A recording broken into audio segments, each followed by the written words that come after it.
돈을 벌었는데 세금 1원도 없다. 아마 이 영상을 클릭하신 분들 반신반의하면서 들어오셨을 겁니다.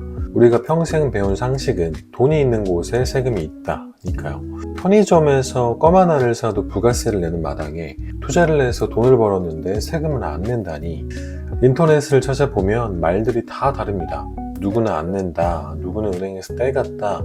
그래서 오늘 제가 딱 정리해 드리겠습니다. 제가 구독자 여러분들을 대신해서 대한민국 세금을 관장하는 기관 국세청에 직접 물어보고 받은 공식 답변을 공개하겠습니다. 제가 진행하는 달러 투자 멤버십 강의나 원데이 부트캠프에서도 설명을 하는데, 궁금하신 분들은 영상 설명란 또는 고정 댓글의 영상을 먼저 보고 오셔도 좋습니다. 오늘은 달러 투자와 관련한 세금 걱정이 사라지는 걸 넘어서 왜 지금 당장 달러 투자를 시작하지 않으면 손해인지, 주식이나 부동산보다 세금 측면에서 얼마나 압도적인지 확실하게 느끼게 되실 겁니다. 자, 결론부터 먼저 말씀드리겠습니다. 제가 직접 국세청에 개인이 달러를 사고 팔아서 남긴 차익 세금 내나요? 라고 공식 질의를 넣었고요. 받은 답변이 이겁니다. 핵심 문장 딱 한 줄만 읽어드릴게요. 거주자가 일시적으로 외화를 획득하여 원화로 환전함으로써 얻은 환차익은 소득세 과세 대상에 해당되지 아니합니다. 여기서 어려운 말 다 빼고 딱 두 가지만 기억하시면 됩니다. 첫 번째, 거주자, 바로 한국에 사는 우리 같은 개인 투자자를 말합니다. 두 번째, 과세 대상에 해당하지 않는다. 이게 무슨 뜻이냐면 세금을 깎아주거나 혜택을 주는 게 아니라는 겁니다. 아예 처음부터 세금을 매길 법적 근거가 없다는 뜻이죠. 대한민국 세법은 열거주의를 따릅니다. 쉽게 말해서 법전이라는 메뉴판에 이런 돈을 벌면 세금을 내세요 라고 이름이 적혀야만 거둘 수가 있습니다. 월급은 근로소득, 장사를 통해서 번 돈은 사업소득, 이자를 통해서 번 돈은 이자소득, 다 이름표가 있죠. 근데 눈을 씻고 찾아봐도 개인이 투자 목적으로 사고 팔아서 남긴 환차익, 이게 구분될 수 있는 이름표는 없습니다. 없으니까 못 걷는 겁니다. 이건 탈세가 아니라 법이 허용한 완벽한 비과세 영역인 거죠. 근데 여기서 저번에 외화예금 만기돼서 찾을 때 세금 떼던데요? 하시는 분들 분명 계시죠? 여기서 개념 정리가 확실히 필요합니다. 여러분이 낸 그 세금, 환차익 때문이 아니라 이자 때문입니다. 상황을 하나 가정해 볼게요. 여러분이 1달러가 1,300원일 때 1만 달러를 사서 외화 정기예금에 넣었습니다. 이자는 연 5%고요. 1년 뒤에 환율이 1,400원이 됐습니다. 그럼 여러분은 두 가지 돈을 벌게 됩니다. 첫 번째는 환차이익이죠. 1,300원에 사서 1,400원이 됐으니까 달러당 100원을 벌었잖아요. 1만 달러니까 100만 원의 수익입니다. 이 100만 원에 대한 세금이 0원이라는 거죠. 10억을 벌든 100억을 벌든 0원입니다. 두 번째 수익은 이자겠죠. 은행이 5% 이자를 준다고 했으니까 500달러를 주겠죠. 환율 1,400원을 적용하면 우리 돈으로 70만 원입니다. 이건 소득세법에 적혀 있는 이자 소득입니다. 그래서 은행은 이 70만 원에 대해서만 15.4%, 약 10만 원 정도를 세금으로 떼고 줍니다. 세금을 떼니까 환차익도 세금을 내는구나 라고 착각하시는데, 은행은 여러분이 번 그 환차익 100만 원을 건들지도 않았습니다. 오직 이자에 대해서만 세금을 떼는 거죠. 우리가 하려는 달러 투자는 예금 이자를 따먹는 게 아니라 쌀 때 사서 비쌀 때 파는 환차익이 핵심이죠. 그러니까 세금 걱정은 하실 필요가 없는 겁니다. 자, 이제부터 진짜 중요합니다. 그래, 달러 세금 없는 거 알겠어. 근데 그게 그렇게 대단해? 라고 물으신다면 다른 투자 상품들이 세금을 얼마나 무섭게 떼어가는지를 비교해 드리면 알게 되실 겁니다. 자, 크게 네 가지랑 비교해 보겠습니다. 첫 번째는 국내 주식. 국내 주식 세금 없잖아요 라고 하신다면 맞습니다. 대주주가 아니라고 하면 양도세는 없죠.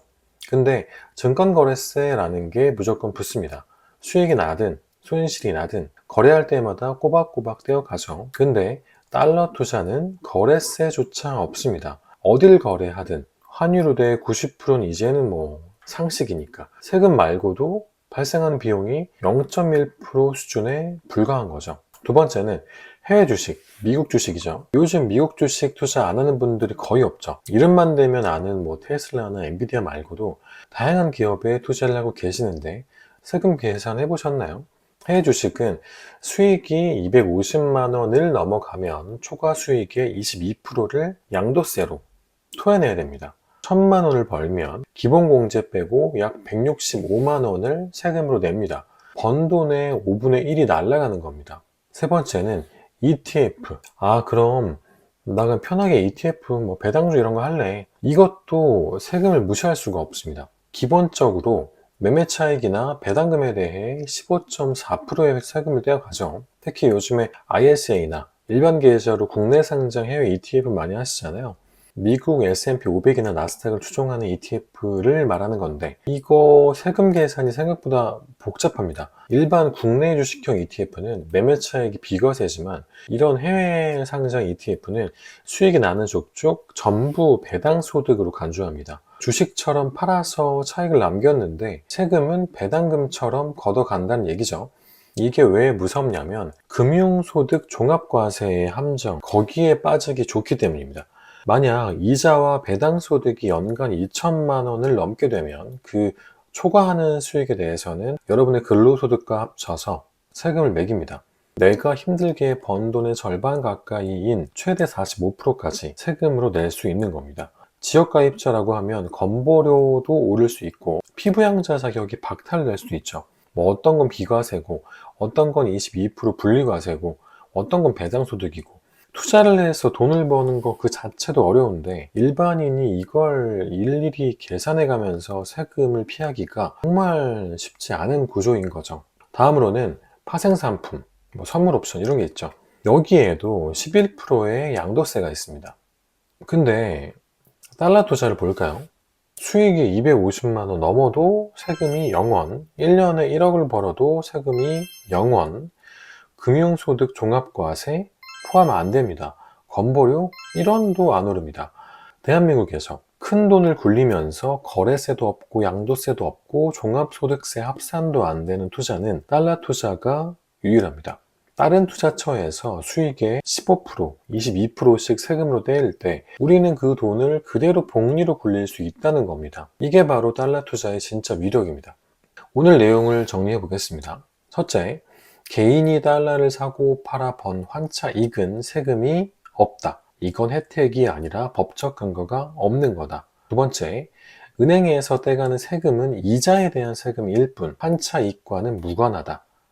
셋째, 해외 주식, ETF, 파생상품과 같은 다른 투자처와 비교했을 때 세금 면에서 압도적으로 유리하다. 마지막으로 노파심에 한마디만 더 드릴게요.